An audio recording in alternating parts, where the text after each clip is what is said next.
वारकरी संप्रदायाचा इतिहास किती प्राचीन आणि किती जुना आहे की नाथ संप्रदायापासून हा विषय सुरू होतो.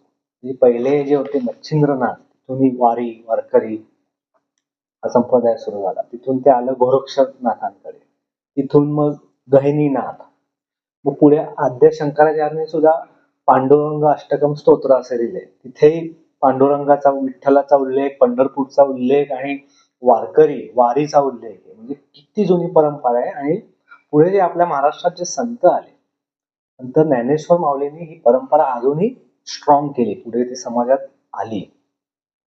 ही जी संत मंडळी आहेत, त्यांनी केलेली कीर्तन, ही परंपरा आणि आत्ताचे वारकरी संप्रदाय, ही खूप प्राचीन आणि एक ज्ञानी लोकांची परंपरा आहे, लक्षात ठेवा.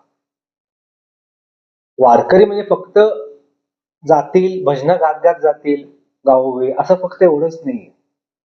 कायम त्यांनी समाज प्रबोधन केलेलं आहे. हजारो वर्ष समाजाला ज्ञान दिलंय, अध्यात्म शिकवलंय आणि समाजाला मेन जागृत केलेलं आहे. ज्या जुन्या रूढी परंपरा आहेत त्यातनं मुक्त व्हा आणि चांगल्या मार्गाला लागा, भक्तीच्या मार्गाला लागा, ज्ञानाच्या मार्गाला लागा, हे कायम संदेश वारकरी संप्रदायाने दिलेले आहेत, लक्षात ठेवा. संतांचं सर्वात मोठं योगदान काय आहे? मग आपण अगदी ज्ञानेश्वर माऊली घ्या, तुकोबाराम महाराज घ्या, निवृत्तीनाथ घ्या, नामदेव महाराज घ्या. अध्यात्म म्हणलं तर तसं म्हणलं तर तो अवघड विषय, सूक्ष्म विषय, विद्वानांचा विषय. सर्वसामान्यांना पटकन अध्यात्म कळणार नाही, पटकन ज्ञान म्हणजे काय, वेद म्हणजे काय, भक्ती म्हणजे असं पटकन कळणार नाही. संतांचं सर्वात मोठं योगदान काय आहे की अध्यात्म सोप्यातल्या सोप्या भाषेत संगीताद्वारे ते लोकांपर्यंत पोहोचवलं. बघा, आपण अगदी संत तुकाराम महाराज असं नाव घेतलं तर पटकन 4 अभंग आठवतात.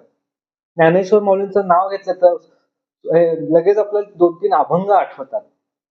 आज त्यांचे नामदेव महाराजांची कीर्तन, आजही त्यांची ख्याती सांगितली जाते, कशी असायची त्यांची कीर्तन. म्हणजे संगीताद्वारे, थ्रू म्युझिक, थोडक्यात त्यांनी अध्यात्म रुजवलं महाराष्ट्रात, त्यांनी शिकवलं. आणि हीच परंपरा आज वारकरी लोक पुढे नेत आहेत. ही मोठी गोष्ट आहे. जे कीर्तनकार आज आपण मोठे पाहतो महाराष्ट्रातले, हेच संतांचं साहित्य घेऊन, त्याचा अभ्यास करून, त्यांनी जे विचार मांडलेत संतांनी, तेच विचार पुढे वारकरी संप्रदायाने कीर्तनाद्वारे आपल्या लोकांपर्यंत आज पोहोचते. आज वारकरी नसते तर आज आपल्याला सोप्या भाषेतलं अध्यात्म कळालं नसतं. आज आपल्याला विठ्ठलाची भक्ती आणि दत्तभक्ती ही आज महाराष्ट्राच्या मातीत त्याचे संस्कार झाले नसते.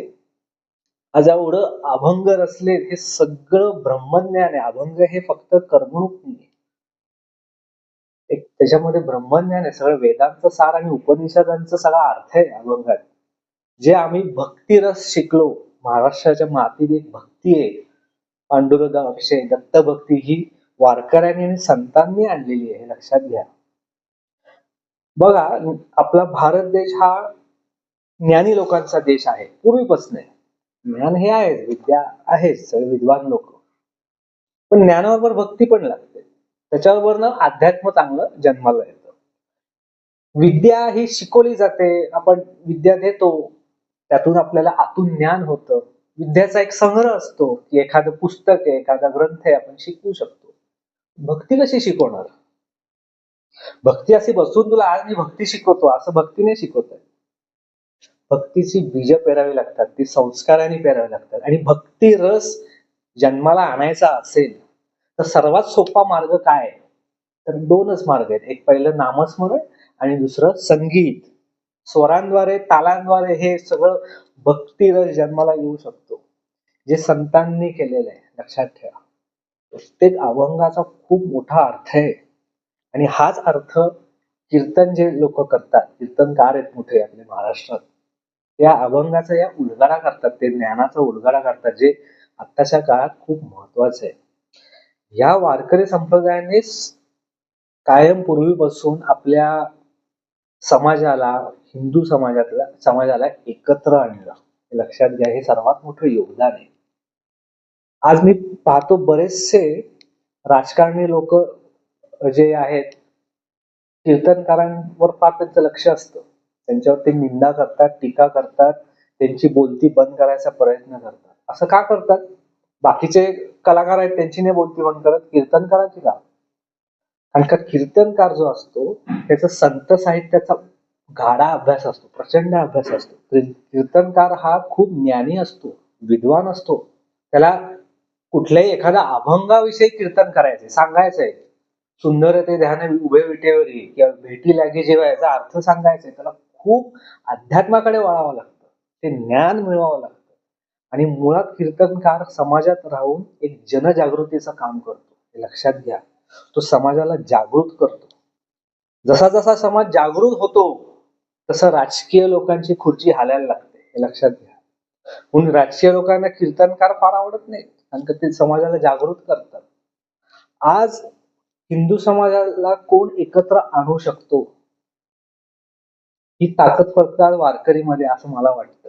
ही ताकद कीर्तनकारांमध्ये आहे, त्यांच्यामध्ये ती पॉवर आहे की ते समाजाला प्रबोधन करू शकतात आणि एक बुलंद राष्ट्र बनवू शकतो आपण.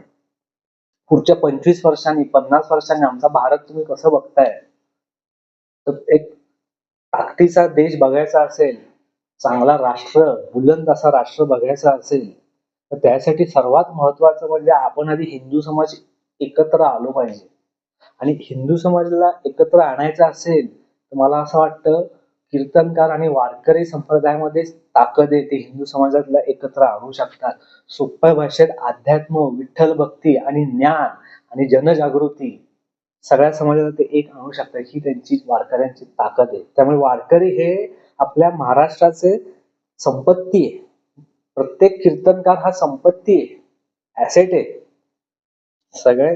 त्यामुळे हा जो व्हिडिओ केला हा वारकऱ्यांना एक माझा नमन किंवा एक साष्टांग नमस्कार म्हणून मी हा व्हिडिओ केलेला आहे, की त्यांचं योगदान पूर्वीपासून हजारो वर्षापासून खूप आहे, जे टिकवलंय संप्रदायाने. त्यांचे आभार. मी एक गोष्ट सांगतो तुकाराम महाराजांच्या आयुष्यातली, की आपल्याला वाटतं तुकाराम महाराज म्हणजे काय, विठ्ठल भक्त आणि फक्त विठ्ठल विठ्ठल करत असतील, देवदेव करत असतील, असं नव्हतं. समाजात राहून त्यांनी किती प्रबोधन केलंय त्याचा आपल्याला अंदाज नाही. त्याचा साधी गोष्ट म्हणजे तुकाराम महाराज घरोघरी जायचे आणि सांगायचे की आपलं राज्य असलं पाहिजे, आपलं स्वराज्य असलं पाहिजे. तुमची 5 पोरं आहेत ना, त्यातल्या एक मुलगा स्वराज्याला द्या, 4 तुमच्याकडे राहू दे, एक द्या. एक मुलगा तुमचा मावळा होऊ दे, एक मुलगा तुमचा शिवाजी महाराजांना साथ देऊ दे, एक मुलगा तुमचा महाराजांना देऊन टाका, एक मुलगा स्वराज्याला देऊन टाका. हे प्रबोधन घरोघरी द्यायचे. तुकाराम महाराजांचं सर्वात मोठं कॉन्ट्रीब्युशन म्हणजे त्यांनी महाराजांसाठी मावळे घडवले. ज्या गाथा लिहिल्या मावळ्यांना ताकद देण्यासाठी दिलेल्या आहेत बघा. हे वारकरी संप्रदाय आणि संत लोकांचं सर्वात मोठं योगदान आहे, हे लक्षात घ्या. आजही वारकऱ्यांची खूप गरज आहे. त्यांची ती एक जबाबदारी पण आहे की समाजाला प्रबोधन करायचं, ज्ञान द्यायचं, अध्यात्म शिकवायचं आणि एकी आपल्या हिंदू समाजात आणायची असेल तर आपण कीर्तनं ही ऐकली पाहिजेत. धन्यवाद.